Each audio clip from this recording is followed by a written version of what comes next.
Hello, I'm Justin Wheeler, and welcome to Nonstop Nonprofit. Last week, we talked to Jason Russell, co-founder of Invisible Children. It's a rad episode. Go listen if you haven't already. And this week, we're talking to another Invisible Children alum who's taken those key experiences and turned them into a voice for nonprofits. Ashley Gutierrez is the award-winning filmmaker behind CliffCo, an impact storytelling group she founded with fellow Invisible Children colleagues. Their focus on the intersection of social justice, mental health, and the stories behind it have led them to be the pioneers in the practice of ethical storytelling. As I talked with Ashley, her people-first approach became obvious. The way she tells stories pulls from both her experience in the nonprofit sector and the training she's been through to become a therapist. This is the expertise that draws in audiences and moves them to act. Listen in as Ashley and I recall seeing the world respond to KONY 2012's viral video. We also talk about the surprising healing we witness even in the midst of great oppression and injustice, and discuss why nonprofits' media operating budgets are holding them back from creating greater impact. Let's dive in. The best thing that we can do is just raise as much money as possible and then give it to the people around the world. We set out to raise $1,000 to help this person, but we had no idea how to fundraise. Then you're doing it wrong. Okay. That is unacceptable, and that is not the way to run a board. Who is this girl, and what's the thought process when you're like, do I include a nickel? And it snowballs like any peer-to-peer campaign. The more people that view this content, the further and further it grows. The community raised $55 million in 2019. The more nonprofits can give their donor base that experience of the impact that's being made on the ground level, there's nothing else you have to give someone.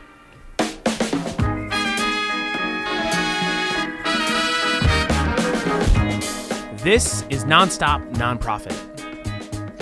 Well, Ashley, thank you so much for joining the podcast. It's so good to reconnect. It's been, I think, over 10 years. So I'm so excited to catch up and learn more about what you're doing with video and the nonprofit world. Yeah, thanks for having me, Justin. It's good to see you and be able to connect this way. Yeah. Let's get started since we both worked at Invisible Children different times. So we have that sort of common thread. I'd love if you could share just like what got you into the nonprofit community to begin with, and how did video become such an important part of what you do today? Yeah, so actually what got me into the nonprofit community was watching a documentary film, Invisible Children's first documentary when I was in college. And so I had a very, real life-changing moment where I was studying broadcast journalism, creating stories for news. And I knew after watching Invisible Children's film that I wanted to tell stories in a different way for a different purpose. Now I've been in the nonprofit media space for a little over 10 years. And as you mentioned, you and I both got our start at Invisible Children, which, it at one point was like a leading example of like a youth-oriented, action-oriented movement. We really used media. And I worked there for almost 6 years creating short and long-form films and learned a lot, saw success, saw failures too.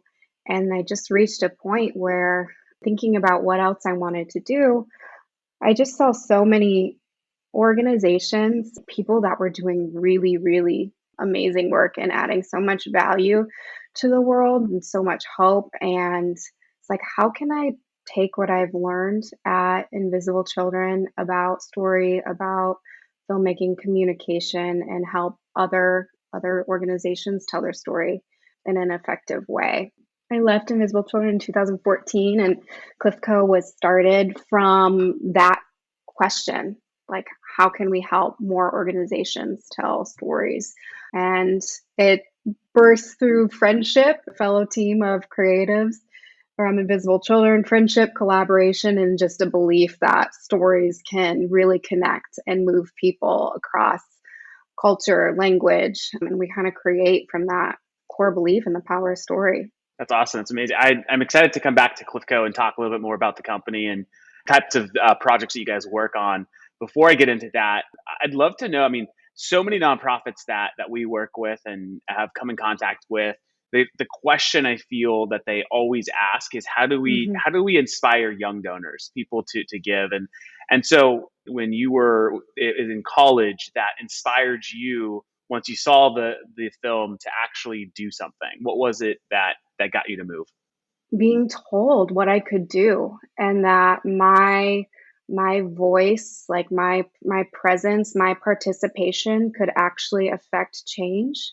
Because learning about like an overwhelming humanitarian crisis, it felt like physically sobering, overwhelming. I'm like, oh my gosh, what can I possibly do here with my very limited resources?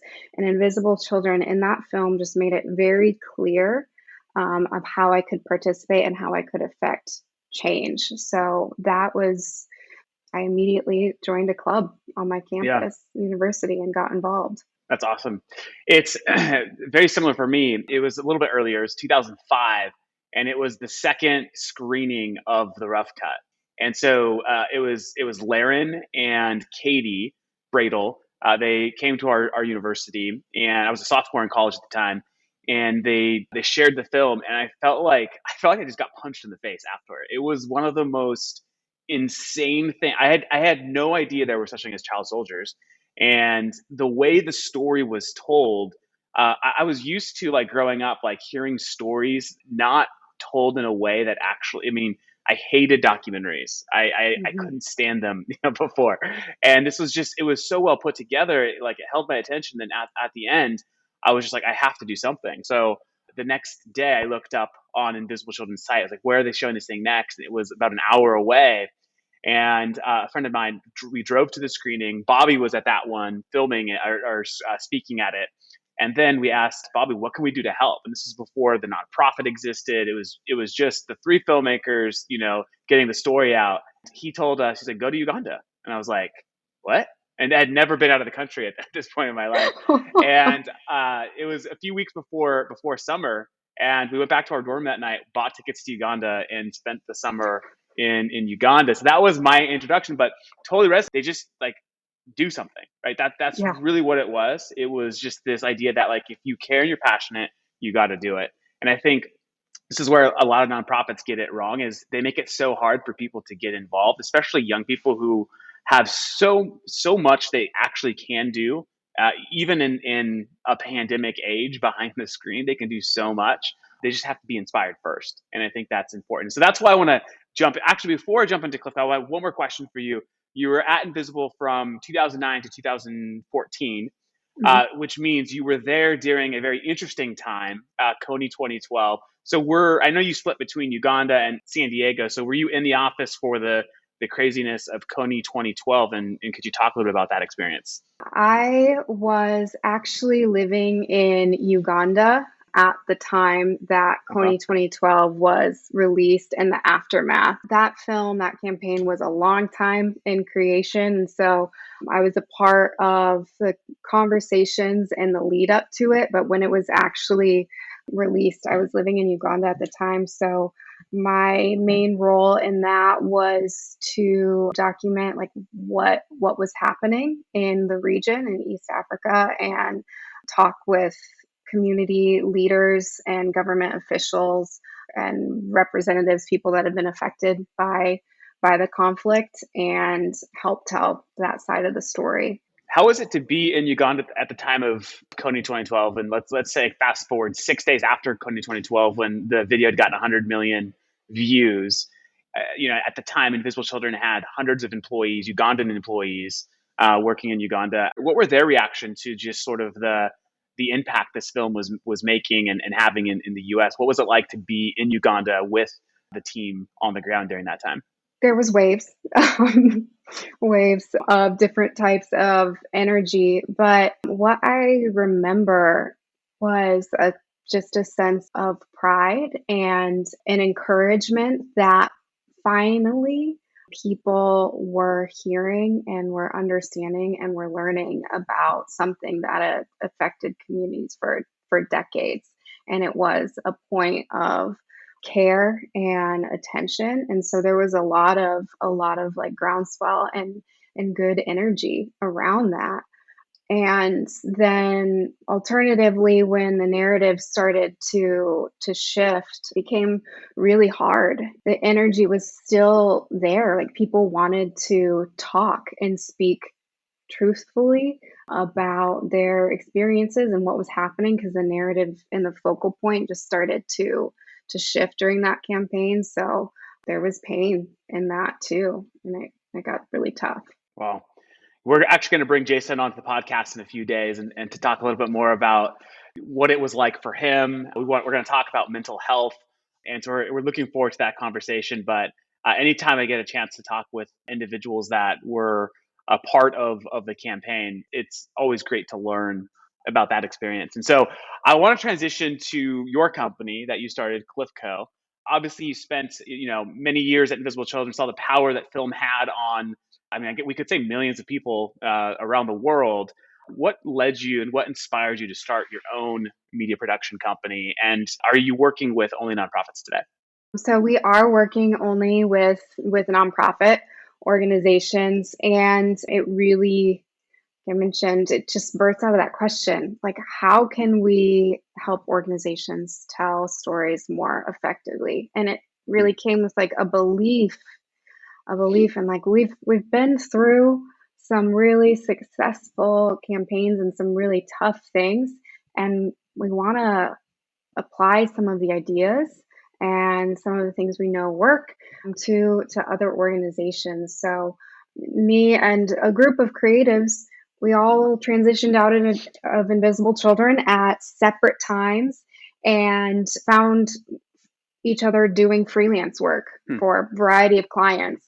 And we missed working with one another. We missed that collaborative spirit and like iron sharpening iron, where creative ideas are birthed. And so we moved into a shared office space. We started collaborating on projects and we started building a portfolio together. And Cliffco kind of just grew through like truly friendship and collaboration and wanting to do meaningful and impactful work. Wow, that's really cool to hear. And have you found it? So since you work exclusively with nonprofits, I feel like we're just starting to kind of turn the page on convincing nonprofits that like their digital presence should be amazing and they should have great websites and have a strong brand strategy. Where do you feel like the needle is at as it relates to nonprofits and video, like the importance of video as a part of your programming, as a part of your overall mission and communication? Like what's your take on how it's perceived today in the nonprofit community?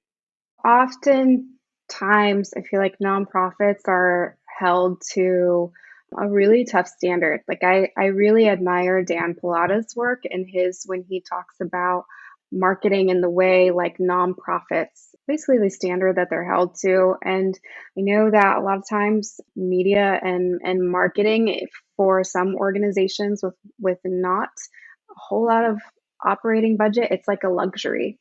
And it's the first thing to get cut. It's a major investment for a lot of organizations. And when we talk with folks, it's a lot of learning about how they communicate with their audience, where they're at, how their audience engages with them, because it is important. And I would love for there to be like an industry shift where video is more commonplace and not looked at as maybe like such of a heavy like one-time investment, but more of a central tool and mechanism in their communication strategy.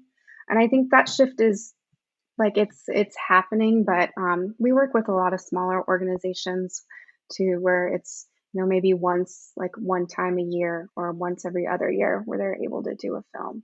Got it. So as someone that has told a lot of stories and is a very good storyteller and has told a lot of different stories for nonprofits, how does a nonprofit know when they have a story to tell that should be through video medium? What are your thoughts around that? Or how do you help nonprofits kind of guide them to create that story that should be told through video? I always say like to use yourself as a tuning fork. As someone who's working with for an organization that assumedly like you really believe in the purpose and the need for the work. Like, does this story strike a chord with you? And if it does, then why? Why does it strike a chord? And so starting with just internally, like, does this feel like something that could be worth exploring?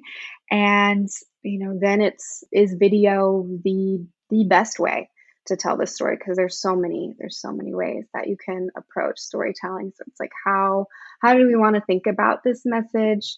How might we communicate this? Like, what are our options? I also like something that is a part of our work, because we do a lot of work with human trafficking organizations, and we also think about like the reciprocal relationships in creating nonprofit films. And oftentimes, like, the road to hell can be paved with good intentions. And so I think it's really important to stop and examine like how you tell stories and like the nature of the story that you're wanting to tell, and consider the people involved in that process, and the possibilities for re-traumatization or exploitation. And so just like we take a more sensitive, like tentative approach in navigating, like, just because it feels like oh my gosh, we have to tell this story, like kind of slow our partners to a pause and really think about like representation and just like the power dynamics that can come in with some of these filmmaking opportunities. Yeah, that was a constant, I feel like, battle we had when I was at Liberty in North Korea. We were constantly helping North Korean refugees, and during part of the process was like this intake to better understand where they came from, what their life was like in North Korea. And there was oftentimes just, it was like this, the stories, like the story has to be told, but the individual, be like, no, I don't want to tell my story. Like, I just want to go live a normal life. And you have to respect that. That typically creates tension between like the programming team and the fundraising team. So do you find yourself kind of in the middle there, where you're often trying to understand, like, how do we tell this good story? How do we respect, the program team and obviously the individuals that are being served by the organization? How much is that a problem for you, or how often are you dealing with that sort of conflict in organizations? Not so much. Like, we have really amazing partners that care really about like approaching, especially like cross-cultural storytelling, like filmmaking, and in a really, really sensitive and mindful way. And we kind of only partner with folks who get that. The team and I talk about like what's called like ethical storytelling, and that's something that's in constant, it's like lofty and in constant like evolution, but it means we attend to things like power dynamics, like the integrity of a story, and like we put people first before the story.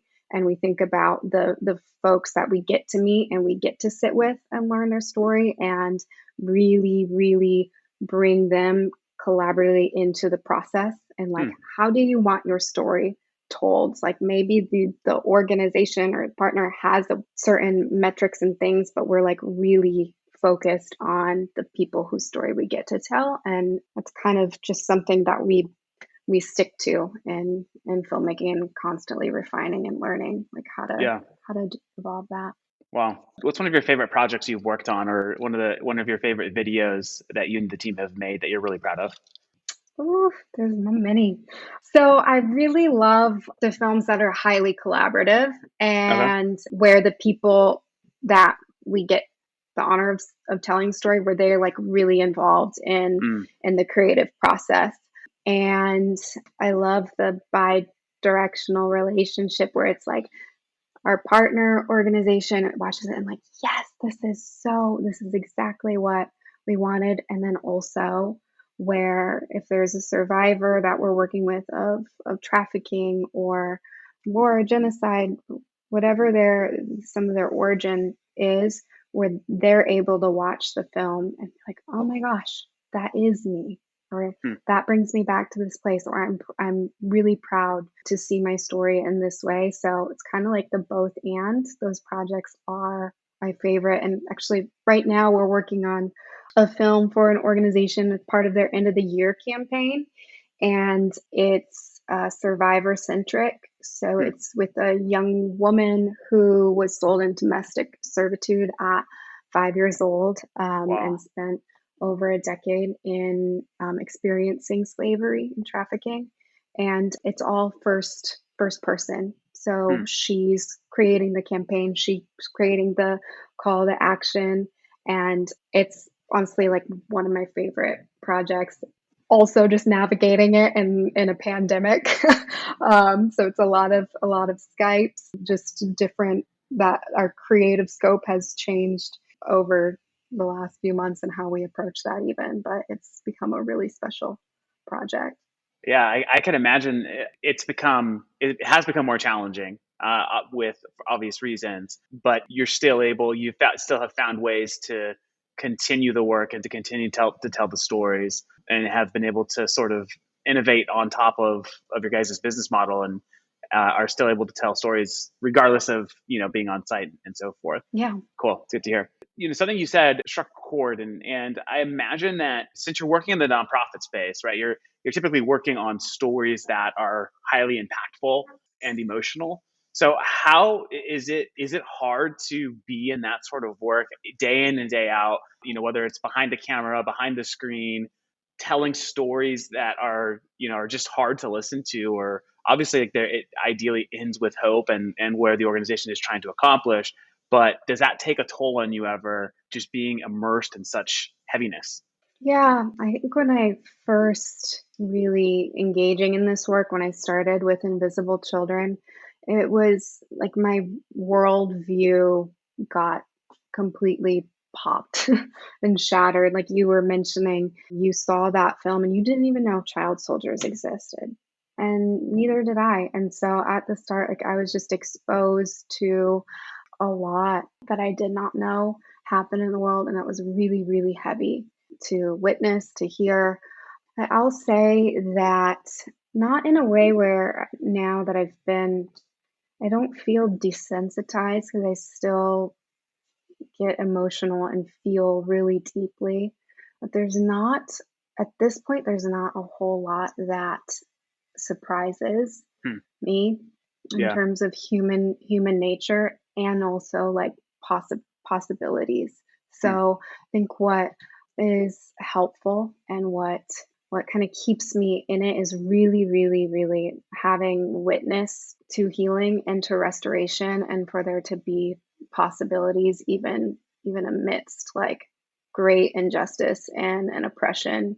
Like, and that just comes like I've seen the both, but if I only ever heard like that first part of the story, it'd be really hard. But I know that there's other possibilities, so that kind of keeps me in it. Got it. Why, think about like a video that nonprofits make and use. Oftentimes it's tied to fundraising campaigns or something, very specific. And I don't see a lot of videos that are made for brand awareness, or at least just like supporters cultivation, or just as a medium to engage with their supporters. And so I'd be curious to kind of hear like what sort of is your guys' approach with filmmaking? Is it to get the sort of user at the end of it to take a specific action like donating, or is it something different? And I know that you work with so many different clients, that's probably spread out. So maybe the better way to ask this question is, why should a nonprofit make a video? Like, what is the thing that the video we're trying to accomplish with video that organizations should prioritize and should really consider this medium? You kind of caught yourself in your question. Like it totally depends on the nonprofit and their use. But I think why, like just thinking about like why video, it's a way to show rather than tell. And both are vitally important. But I think if the end goal is donating, it's a way to take your audience to a place, whether that's tangible or intangible, in a way that they might not have access to themselves. So I'll speak specifically for the human trafficking organizations we work for. There are people on the ground who are like the hands and feet of those efforts. And videos are a way to show the impact and the work that is able to be done. because someone decides to give. And so the supporter is a vital part of that team. And so it's a way to make people feel a part of that team, to bring value. And I think about like the emotional impact as well. And I like to think about like the Latin origin of the word emote is to move, like to agitate, to stir. Yeah. And like a good story, a good video can be hugely compelling for the audience to want to do something. So yeah, I think it's a way to transport your audience at a high level, whatever that may mean. Yeah, I love that. I mean, that's what moved us, right? When we saw the rough cut of Invisible Children, and a good story in general moves people to action. And it doesn't have to be financial, but it can mean so many different things. And so I love that. And I'm wondering if over the last several years, as technology has progressed, I feel like also video format has changed or has at least expanded. And so what I'm thinking currently within this pandemic age that we're living in is a lot of nonprofits have looked to do live streaming, whether it's like live streaming an event, live streaming impact, some form or fashion of that. And so have you guys experimented with that at all? Have you worked with clients and helped on the live streaming side of events or video projects or anything in that realm? Oh, we haven't yet, but you're absolutely right with like the innovation and how people are shifting and really finding like beautiful creative solves and ways of connection. So we've not done any live streaming or anything yet. We were talking, just throwing ideas at a wall with one of our partners about how to move their in-person gala, which for some organizations like they'll have a gala where they raise the majority of their funds in one night, and that's a big shift for a lot of folks. And so we've thrown ideas at the wall about what those digital, like what a digital gala could be, but haven't actualized on any creative yet. Got it. So we, as you know, Fundraise works with nonprofits all over the country. And oftentimes, we hear and get requests for video work. So how can people get in touch? Cliff Co., what's the best way for them to reach out to you or the company to maybe inquire about working with your guys' company? Yeah, you can email hello@cliff, CLIFF.co. It's a way to reach out and say hey. Awesome. Well, Ashley, thank you so much for spending the time with us today to talk about your work, the importance of video, and just your experience in the nonprofit community. We really appreciate it and look forward to sharing it with our listeners here shortly. So thanks for your time. Thank you, Justin. Thanks for listening to this episode of Nonstop Nonprofit. This podcast is brought to you by your friends at Fundraise, nonprofit fundraising software built by nonprofit people. If you'd like to continue the conversation, find me on LinkedIn or text me at 562-242-8160. And don't forget to get your next episode the second it hits the internets. Go to nonstopnonprofitpodcast.com and sign up for email notifications today. See you next time.